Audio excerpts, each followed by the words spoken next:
What's up, college football fans? It's your favorite armchair quarterback back at it again. And today we're talking about something that's been on everyone's minds: the College Football Playoff Selection Committee. Yeah, that bunch of folks who basically decide who gets the chance to fight for the national title. But are they doing it right? Is there a better way? Grab your popcorn, because things are about to get wild.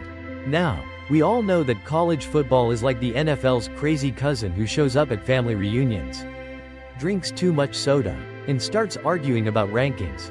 And when the season is on the line, and the stakes are higher than ever, the CFP committee gets to work, throwing out rankings and selections like they're preparing for a high-stakes fantasy football draft. But let's be real, it's not all sunshine and touchdowns. The origins of the selection committee. Let's rewind a little bit, shall we? Back in 2014, the CFP committee had to make one of its first big calls. Who gets the last spot in the playoffs? TCU, Baylor, or Ohio State? Well, they picked Ohio State, and the world went bananas. People were so mad they started sending letters and probably a few pizzas to the committee members, I'm sure. Fast forward to 2016, and the committee made another controversial decision.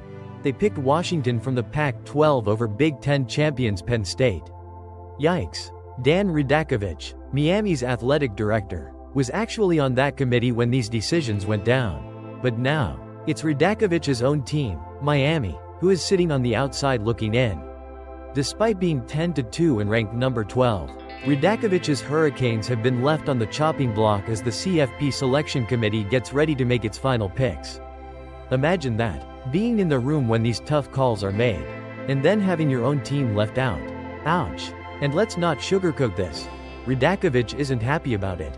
He's pointing out some head-scratching decisions by the committee, especially considering Miami's incredible offensive stats and their Heisman candidate.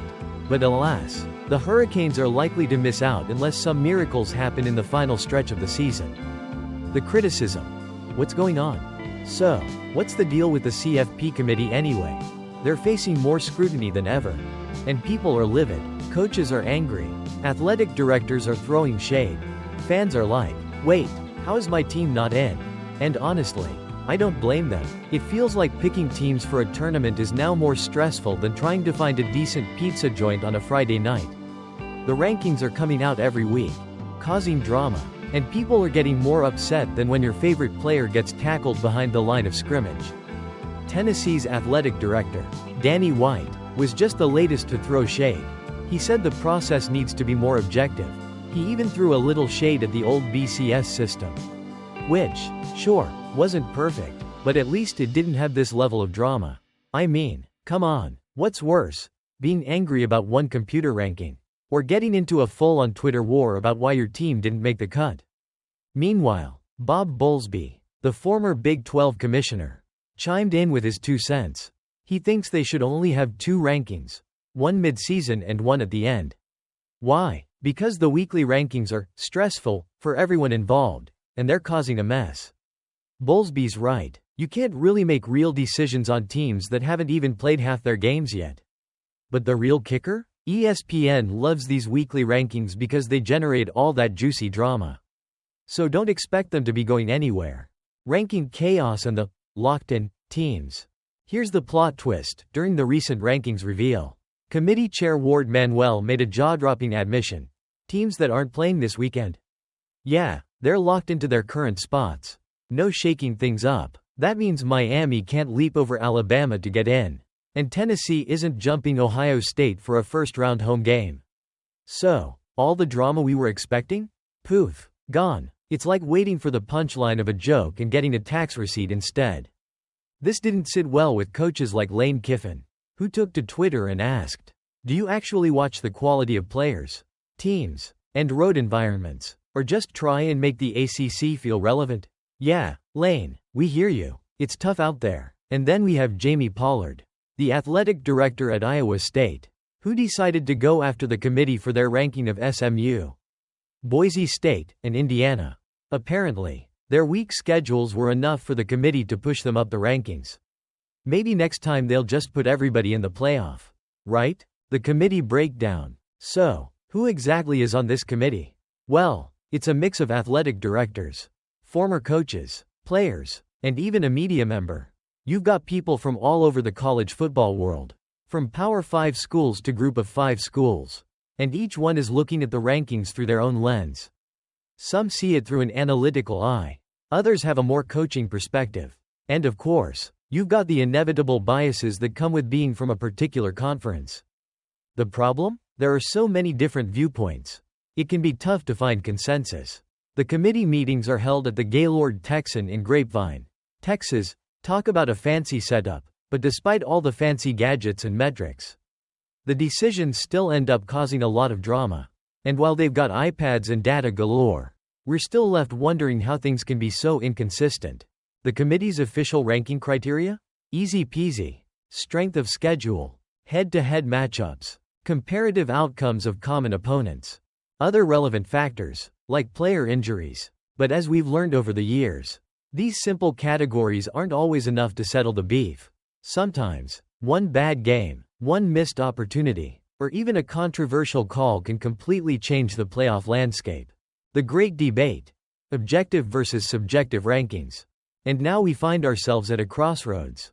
Should we stick with this subjective system, where people like you and me, well, except with much better resumes, decide who gets in? Or should we just let the computers handle it? Tennessee's Danny White says we should be more objective. He argues for a computer-based ranking system. But hold up. Wasn't the whole point of the CFP to move away from the BCS system and add a human touch? Now people want to go back? Oh, college football. Never change. If the BCS formula was used this year, for example, we'd see some significant differences. Penn State would actually be ranked higher than Notre Dame, and Alabama would still get the last at-large spot. Yup. Still no love for Miami. But is this really the solution? Or does this just add another layer to the confusion? The more the committee changes, the more it seems like a never-ending cycle of controversy. The 12-team playoff. More teams. More problems? Now, let's talk about the 12-team playoff.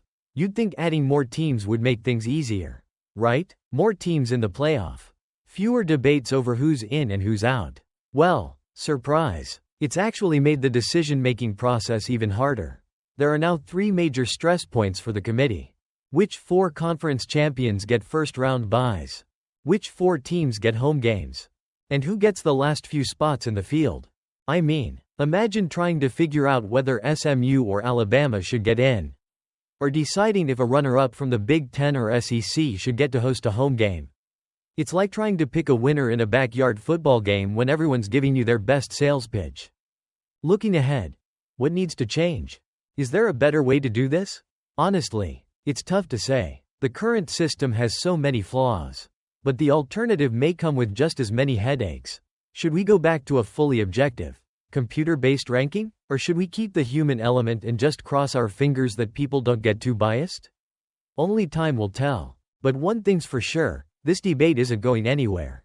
And as long as there's football, there will always be someone complaining about how the playoff teams were chosen. Will the selection committee change in the future? Maybe, but no matter what happens, the controversies will continue, and we'll keep on watching. Well, that's all I've got for today. Thanks for tuning in and listening to my rant about the CFP selection process. Do me a solid, if you enjoyed this video, hit that like button, subscribe, and share this with all your football-loving friends. I'll be back soon with more updates. So keep it locked here.